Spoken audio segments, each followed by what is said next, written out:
दिल्ली में कथित शराब घोटाले के मामले में आम आदमी पार्टी के मुखिया और मुख्यमंत्री अरविंद केजरीवाल को प्रवर्तन निर्देशालय ने 1 महीने पहले गिरफ्तार किया था और अब अरविंद केजरीवाल की पत्नी सुनीता केजरीवाल ने केंद्र की बीजेपी सरकार पर जोरदार हमला बोल दिया है।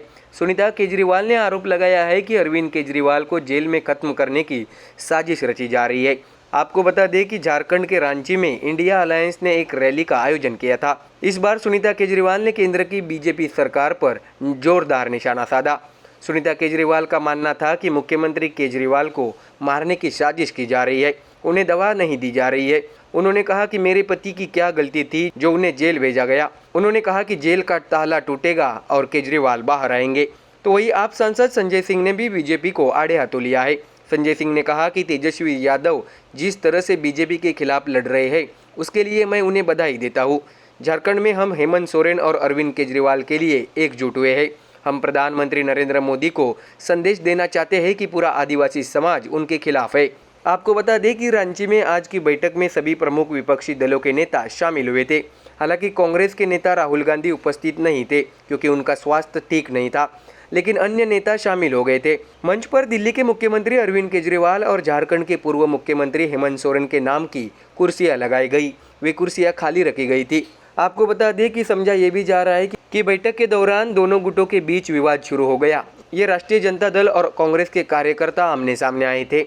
झारखंड के चतरा लोकसभा क्षेत्र में कांग्रेस के एन त्रिपाठी को दी गई उम्मीदवारी का राजद कार्यकर्ता विरोध कर रहे हैं।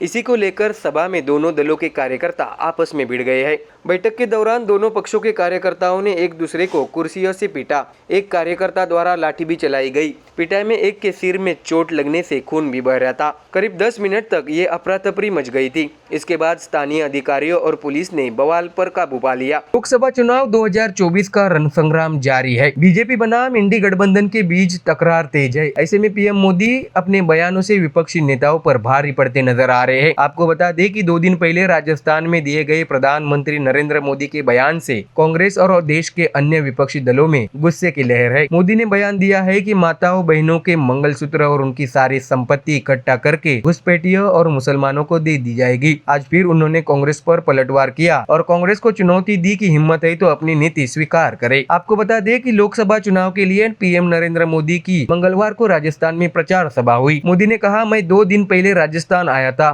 उस समय मैंने भाषण के दौरान 90 सेकंड में देश के सामने एक बड़ा सच रखा था। इससे कांग्रेस और इंडी गठबंधन में खलबली मच गई थी। मैंने देश के सामने सच्चाई रखी थी कि कांग्रेस द्वारा आपकी संपत्ति को चुराकर अपने कुछ खास लोगों को देने की साजिश रची जा रही है। मैंने उनके वोट बैंक और ध्रुवीकरण की राजनीति को उजागर किया। मोदी ने यह भी पूछा कि कांग्रेस इससे डरती क्यों है। आपको बता दें कि यह पूछते हुए कि अगर दिल्ली में कांग्रेस की सरकार होती तो क्या होता। मोदी ने कहा, आपने मुझे 2014 में दिल्ली में सेवा करने का मौका दिया। देश ने ऐसे फैसले लिए जो किसी ने सोचा नहीं था। लेकिन अगर 2014 में कांग्रेस की सरकार दिल्ली में आती तो आज भी जम्मू कश्मीर में हमारे जवानों पर पत्थर फेंके जाते रहते। दुश्मन सीमा पार कर आ गया होता।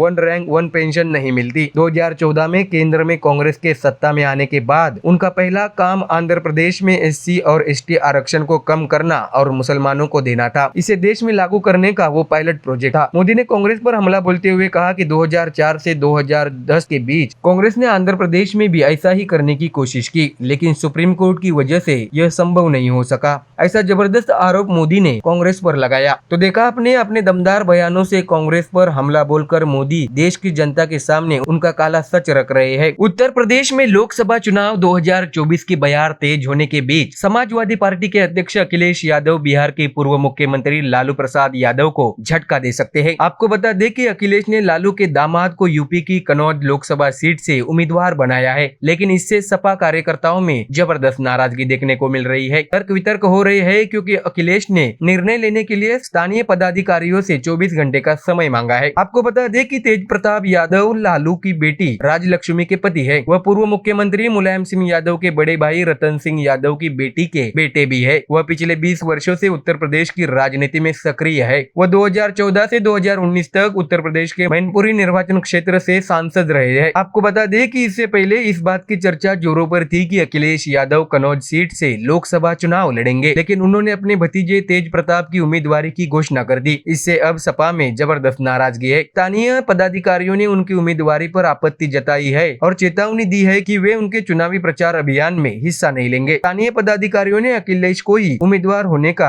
आग्रह किया है। यहाँ तक कि अखिलेश ने भी सीधे तौर पर इसे इनकार तो नहीं किया है। उन्होंने उम्मीदवारी के संबंध में निर्णय लेने के लिए 24 घंटे का समय मांगा है। इसलिए चर्चा ये भी चल रही है कि तेज प्रताप यादव का पत्ता काटा जा सकता है। तर्क यह भी दिया जा रहा है कि इस सीट से अब अखिलेश खुद उम्मीदवार होंगे। आपको बता दें कि इस बीच तेज प्रताप यादव के पिता उत्तर प्रदेश में प्रसिद्ध सैफई महोत्सव के संस्थापक भी रह चुके हैं। उनकी मां सैफई ब्लॉक प्रमुख थी, इसलिए राजनीति में भी उनका अच्छा प्रभाव है। तेज प्रताप चुनाव मैदान में उतारकर अखिलेश ने बिहार में लालू को संदेश दे दिया है। इसलिए चर्चा है कि बिहार और उत्तर प्रदेश में आरजेडी और सपा एक दूसरे के उम्मीदवारों की मदद कर सकते हैं। हालांकि उनका टिकट काटने का विपरीत असर भी पड़ने की संभावना है।